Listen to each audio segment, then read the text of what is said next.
Disney's D23 Expo was this weekend. It's a showcase of what they have coming up in 2023 and beyond, and I thought I would go through some of the highlights of what they decided to display. All I will go over is scheduled, though not carved in stone, for debut in 2022 and beyond. It will either be released in theaters or on Disney+. A shout out to 137pm.com, the site I got all of this off of, for the recap so I didn't have to hunt for everything on Disney's crappy site. I'll leave the link to 137pm.com in the description. First up is Andor. The Rogue One Star Wars prequel will be coming to Disney+. Diego Luna will be reprising his role as Cassian Andor, hence the name of the show. Also starring will be the excellent Stellan Skarsgård, along with Fiona Shaw and Genevieve Riley. While the trailer looks good, much in the style of Rogue One, I worry that this might be yet another project Hollywood is ruining with their political agendas. One of the stars, Denise Gough, has been running her mouth in the press, doing all she can to chase away prospective viewers. Way to go, Hollywood. Willow, the 1988 film directed by Ron Howard and the story written by George Lucas, has an upcoming sequel series for Disney Plus that will pick up the story from the movie a few decades after the events of the movie. The trailer does not look much like the movie did, but it is good to see Warwick Davis reprise his titular role. Also coming back for the series is Joanne Whalley as Sorsha, the daughter of the evil queen from the movie and presumably queen in this series. Others reprising roles include Kevin Pollak and Rick Overton as the Brownies. Christian Slater and Ralph Ineson have also been announced as having roles in this series. I've been interested in this one since I heard about it a few months ago, but the feel of it is different from the movie, and not having Val Kilmer as Madmartigan is disappointing, as he is currently battling cancer. Anyone who saw him in Top Gun Maverick knows how rough a shape he is in. He made the Willow movie back in the day, and it was tragic to see him. He will be missed in the series. Next up are two animated series for Star Wars. To be honest, I have never been able to get past the animation style LucasFilm uses for their animated movies and series. And after watching the trailer, my opinion hasn't changed. The stories could be really good, but with the animation style, I never get that far. Anyway, they have Tales of the Jedi, which looks to be an origin story for both Count Dooku and Ahsoka. The trailer looked interesting, but we are still talking about Kathleen Kennedy's Lucasfilm here. Anything she or her band of cultural vandals have a hand in is suspect. The upside of it is Dave Filoni is the one creating it with Charles Murray, so there might be hope. Then again, I'm sure we all thought the same thing with Book of Boba Fett. Another point in the show's favor is they have Liam Neeson coming back as Qui-Gon Jinn. We will see. The other animated series shown is the second season of The Bad Batch. This is another animated series I never got into because of its animation style. I was also leery of how they put a random kid in there for marketing rather than leave the story as it was. It seems to be the formula for Disney Star Wars, although Lucas had been doing it as far back as the bloody Ewoks in Return of the Jedi.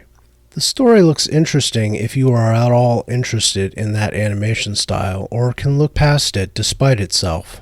I am also wary of trusting Lucasfilm, but this is another Dave Filoni project, and he has thus far shown he can do good Star Wars with The Mandalorian when he is left to his own devices. After that we have Skeleton Crew. There's not much on this one, just a couple of announced child actors and Jude Law. It's supposed to be some kind of Kids Lost in Space series taking place in the Star Wars universe around the time of The Mandalorian and its associated spin-offs. I imagine there is the potential for crossover events or guest stars with this one if it at all entices you to watch. They also announced the Ahsoka series will be premiering in 2023. All they showed for that one, however, is a picture and a few castings, including Hayden Christensen. This one is a Dave Filoni, Jon Favreau project, and Rosario Dawson will be starring, so it should damn well be good. Only Kathleen Kennedy getting her grubby little hands on it would have the potential to make this one a dud. And of course, with all the rest of the Star Wars projects came the announcement of Season 3 of The Mandalorian. The trailer assures that the series continues to look awesome, a bright spot in the continued dreck of Star Wars. I think as long as Jon Favreau and Dave Filoni can concentrate on this show and keep Kathleen Kennedy away from it, it will continue to be good, even if they did throw away the chance to retcon the sequel trilogy out of existence. That is probably something they will not be able to do as long as Kennedy draws breath within Lucasfilm walls and her minions scurry about, infesting the place like the cultural locusts they are. The last Lucasfilm project announced for 2023 was Indiana Jones 5. As an Indiana Jones fan, there is nothing after The Last Crusade that is real Indiana Jones. As with Star Wars, Kathleen Kennedy destroyed that franchise. And with number 5, she plans to do with Indy what she did to Han Solo. A quarter of the trailer for this mess looked like a trailer for Mads Mikkelsen's 2019 movie Polar for Netflix. Not a bad film, by the way, if you go in with the right expectations. Citizen Kane it is not. With some nostalgia bait thrown in for good measure. While the cast looks quite good, it is Kennedy's Indiana Jones, so it has been a disaster. Reshoots have been extensive. They had to wait for Harrison Ford to heal after attempting a fight scene at 79, and there is a time travel element involved, which is never a good sign when hacks are involved. Steven Spielberg reportedly wanted nothing to do with this one, and leaks have been coming fast and furious for over a year from pissed-off crew who are indie fans, and not liking the direction the production is going. If you don't want spoilers, mute for a few seconds because I'm about to give you the rumored ending. I'll flash the all clear when we're done. Ready? 3, 2, 1. Apparently they kill Indy, and Phoebe Waller-Bridge's character takes over the mantle of Indy to continue the fight against Nazis in hiding, if I remember correctly. Rumors were the board of Disney and Bob Chapek were not at all pleased with what they were hearing or seeing and ordered the reshoots, so that might have changed. All clear. But let's move on to what they have coming out of Marvel. The first up was Black Panther, Wakanda Forever. This one already has commercials out, and this film will live or die on the story. They have been pimping the film using the ghost of Chadwick Boseman, and thus far I have not been overly moved by what I have seen. The idea of Shuri becoming Black Panther is idiotic, given that she is a 100-pound, 5.5-foot tall woman who would have to fight for the throne without the Black Panther abilities. Adding to the problems is their decision to make Namor not only the villain of the movie, but also make him a Mayan for reasons? In the comics, if anything, he looked Japanese. That they decided to go the way they did with him is retarded in the extreme. I thought the first Black Panther movie was alright. Not nearly the earth-shattering piece of art the media declared it in the run-up to the opening. However, that was mainly because Chadwick Boseman was so good as T'Challa. I am not a fan of Michael B. Jordan and his less-than-stellar acting range, and the story had issues. I was hoping those issues would be ironed out in a sequel, not knowing that Chadwick Boseman probably already knew he would not be around to see it, since he was dying of stomach cancer. I will probably wait on this one to gauge the reviews before even thinking about wasting my time and money on a Disney product. They no longer deserve the benefit of the doubt. In Wakanda Forever, they will be introducing Riri Williams, also known as Ironheart. This will be Marvel's hopeful replacement for Robert Downey Jr.'s Tony Stark. This was a character they tried foisting on comic buyers and failed time and again. She was part of a wave of characters meant to replace the established characters in the mid to late 2000s and early 2010s, such as Female Thor, Female Wolverine, Captain Falcon, Miles Morales, Gwenpool, and Korean Hulk. Nearly all of them have failed as characters, and their respective books bombed. I am not seeing any reason bad characters from comic books will become good characters on television. If you want to see what I mean by bad, Google Ironheart's origin comic, where she is upset her teacher says she can be anything she wants, and is upset that she didn't say Riri couldn't do anything she wants. Or Miles Morales as Thor, which is one of the most racist things I have ever seen put to paper. It was so bad its creator had to apologize publicly, and he promised to donate the entire sum he made from the comic to charity. Idiotic. Anyway, they have a series coming out with her on Disney+. Moving on, we had a look, useless as it was, of Ant-Man and the Wasp: Quantumania.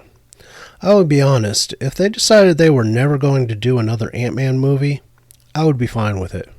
Paul Rudd is fine, getting old as he is, but the best parts of those movies are Michael Peña's, and as far as I can tell, he's not in this movie. There were hints that they might be trying to learn from the drifting, rudderless Phase 4, but I doubt it. The next one was a weird one and probably not aimed at people like me. Werewolf by Night. This is in black and white, and they are going for a 1950s schlock horror aesthetic in the Halloween special to be released on Disney Plus on October 7th this year.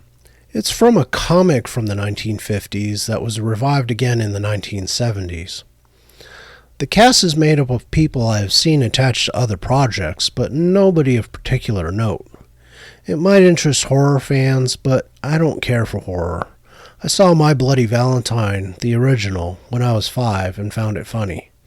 Ever since, I just can't take horror movies seriously unless they are mixed with other genres like sci-fi or fantasy, and usually not even then. So horror fans with Disney Plus can plan for this pre-Halloween treat on the 7th of October. We finally have a Marvel project that does grab my attention with Secret Invasion. The Secret Invasion was a legendary event for Marvel Comics. But then again, so was Civil War, and it wound up being a brawl between a dozen people in an airport in Germany. However, the trailer looked intriguing, and, if they managed to do this right, they might start winning back fans that jumped off the MCU ship after what they did with Phase 4, and the messes of various degree I have already mentioned. It is 2020's Marvel, though, and Kevin Feige has fallen to the dark side. Sorry, wrong franchise. Moving on, we have another potential mess in Loki Season 2. Season 1 nerfed the hell out of one of the best villains in the MCU. Quite frankly, I don't care to watch them do it again. This comes out in 2023. Next is a project I really don't understand the reason for. Echo, the series. Hawkeye was a bait-and-switch series that replaced Hawkeye with Lady Not Hawkeye. Its ratings were not spectacular, and the lesson they learned from the series was to pluck the laughable villain from that show and give her one of her own?